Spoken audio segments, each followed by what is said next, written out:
Hi, and welcome to the Alli Cat Show. I'm Alli. And I'm Katie. And today we're going to be sharing with you 3 stories that involve the shooting that happened in Orlando this past Sunday that the media don't want you to hear about. Before we get into those stories, we would like to offer our condolences, thoughts, and prayers to the victims of the shooting and their family and friends. Democratic presidential candidate Hillary Clinton has often allied herself with the LGBT community, and the Human Rights Campaign has even endorsed her. But has she lived up to those standards in the wake of this shooting? Absolutely not.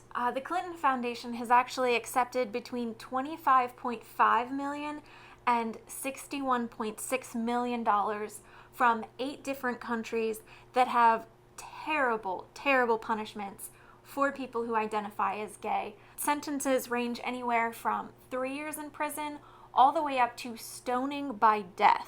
This is a story that the media isn't covering.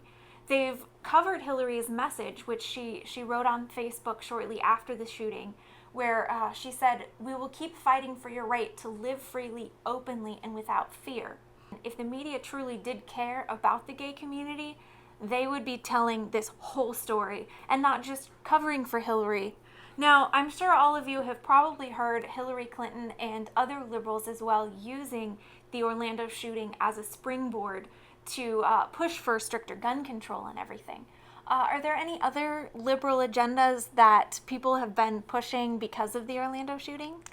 Absolutely. Of all things, the liberal media in Hollywood are using the shooting to push for abortion. And you ask, what do those 2 topics have in common? Well, basically, celebrities, journalists are comparing abortion access to gun access. Actress Rosario Dawson recently tweeted out, "What would it be like if it were as hard to get a gun as it is to get an abortion?" Journalist Piers Morgan also tweeted out, "If you gun nuts put right to life before your beloved right to bear arms, fewer people would die." So basically, the liberal media, Hollywood, is using this tragic shooting to push their own agendas in the face of the American people, instead of focusing on what's most important, which is mourning the deaths of the victims and standing in solidarity against the gunmen. With all of the tragic news that's been surrounding the Orlando shooting, there are some uplifting stories as well. For example, in the days following the shooting, hundreds of people showed up in Orlando to donate blood to the victims. Is there anything else that went on as well? Well, in relation to that story, Chick-fil-A opened its doors last Sunday to hand out food to people who were donating blood to the victims.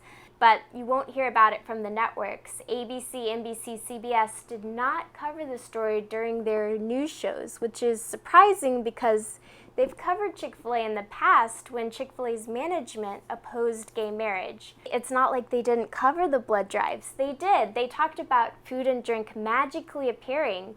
NBC did, and yet they wouldn't say where from. So it's really inexcusable, their coverage, their censorship of this story. If you're interested in reading any more about these stories or any other culture stories that are trending right now, or any other things that the media isn't covering and should be, you can check out newsbusters.org and also wait and tune in for our next episode as well. Thank you. See you next time.